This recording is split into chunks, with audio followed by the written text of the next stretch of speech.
समज मनाची। मिरज विधानसभा मतदारसंघात निष्ठावंतांना संधी मिळणार का, याकडे सर्वच मतदारसंघातील नागरिकांचे लक्ष लागलं आहे। मंत्री सुरेशभाऊ खाडे यांनी मतदारसंघातून हॅट्रिक केली आहे। त्यांना त्यांचे पारंपरिक प्रतिस्पर्धी बाळासाहेब होनमोरे यांनी 3 वेळा लढत दिली, मात्र यश हाती लागले नाही। गतवेळी त्यांनी तुल्यबळ लढा दिला, मात्र यशाने हुलकावणी दिली। यावर्षी महाविकास आघाडीतून इच्छुकांची संख्या डझनाच्या वर पोहोचली आहे। मागील 10 वर्षांमध्ये पक्ष कार्यात सक्रिय नसणारे, पक्षाची ध्येय धोरणे पुढे न नेणारे, पक्षाच्या विचारधारेशी कोणत्याही प्रकारचा संबंध नसणारे असेही उमेदवार महाविकास आघाडीकडे उमेदवारी मागू लागले आहेत। अशातच एका निष्ठावंताने मतदारसंघातील नागरिकांचे लक्ष वेधून घेतलं आहे।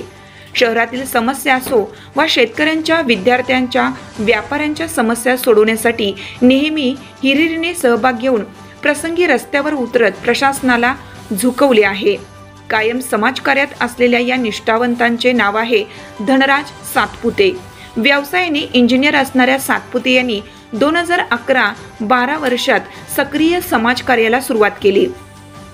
सामाजिक काम करत असताना काँग्रेस पक्षाच्या विचार आणि धोरणामुळे काँग्रेस पक्ष संघटनेत सहभागी झाले। 2014ला युवक काँग्रेस सरचिटणीसपदी निवड झाली।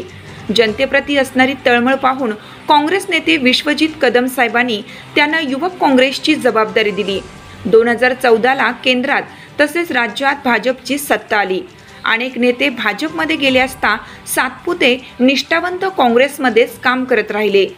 युवक काँग्रेसच्या माध्यमातून शेतकऱ्यांच्या पाणी प्रश्नावर, हमी भावासाठी, वीज बिलसाठी, मतदारसंघातील खराब रस्त्यांसाठी तसेच विद्यार्थ्यांसाठी बस फेऱ्या वाढवाव्यात यासाठी नेहमी संघर्ष करत राहिले। सातपुते यांनी शेतकऱ्यांना हमीभाव मिळावा म्हणून जेलभरो आंदोलन, महागाई विरोधात सायकल रॅली, पदयात्रा काढली। जवळपास 70 आंदोलनामध्ये त्यांनी सहभाग घेतला। या अशा कार्यामुळेच मतदारसंघातून त्यांचे नाव पुढे येत आहे। युवक काँग्रेसच्या माध्यमातून काम कसे होते हे सातपुते यांच्याकडे पाहिल्यावर कळतं।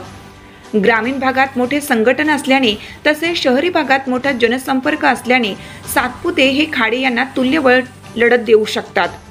छत्रपती शिवाजी रोडसाठी 8 दिवस उपोषण केल्याने सातपुते यांच्या संघटनात्मक नेतृत्वाची चुणूक दिसून आली। मिरज मतदारसंघातील पूरग्रस्त भागातील गावात आजही गावकरी त्यांनी केलेल्या कामाची आठवण काढतात। धवळी, कृष्णाघाट, निलजी या गावात 2019च्या पुरात विविध सामाजिक संस्थांना घेऊन संसार उपयोगी किटपासून त्यांच्या जेवणाच्या व्यवस्थेपर्यंत सातपुते यांनी काम केलं। कोरोना काळात मिरज सिव्हिलमध्ये क्वारंटाईन सेंटर करण्याची प्रमुख जबाबदारी सातपुते यांच्या खांद्यावर पडली आणि त्यांनी समर्थपणे पेलत आपले कौशल्य दाखवून दिलं। मतदारसंघातील असे एकही गाव नाही ज्या गावात सातपुते यांचा मित्र परिवार आणि कार्यकर्ते नाहीत। विद्यार्थी अडचणीच्या वेळी नेहमी त्यांना हाक देतात आणि याच हाकेला साथ देत नेहमी ते उपलब्ध असतात। ग्रामीण भागातील विद्यार्थ्यांचे प्रश्न त्यांनी सोडवले आहेत। त्यामुळेच विधानसभा निवडणुकीसाठी जनतेतून निष्ठावंतांना संधी द्या म्हणून सूर येत आहे।